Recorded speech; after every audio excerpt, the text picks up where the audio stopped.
The 7th of July, otherwise known here in Kenya as Sabasaba Day. So, why is it called Sabasaba Day? It marks the commemoration of a major pro-democracy demonstration that happened on the 7th of July 1990, where Kenyans marched to the streets demanding for constitutional change to repeal Section 2A of the old constitution, which would allow for multi-party democracy. It was also a reaction out of the desperation of Kenyans who had for long lived under the dictatorship of then-President Daniel Arap Moi and a one-party state rule under KANU.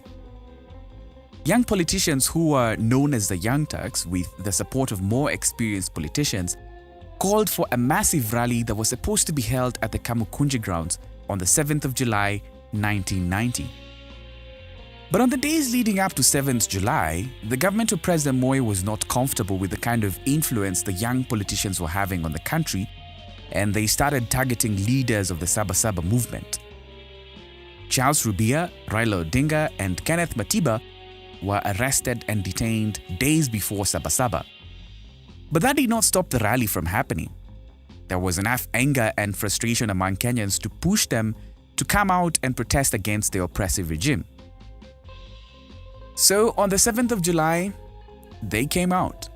Kenyans took to the streets to push for constitutional reforms, and they were met by armed police who tear-gassed and clobbered them, leaving hundreds, if not thousands, injured.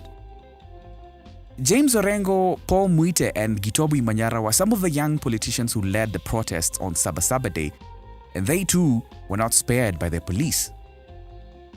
The impact of the Sabasaba riots became a trigger for the second liberation movement in the 90s, a movement that gave birth to multi-party democracy in Kenya. 31 years later, Sabasaba has never been recognized as a national holiday, but it is still remembered by Kenyans as a day when citizens decided to act against an oppressive regime. It is also a day that many human rights defenders used to call for the end of police brutality. Given the kind of violence and brute force that was unleashed on Kenyans who were protesting on the streets on Sabasaba in 1990, it left 21 dead and thousands injured.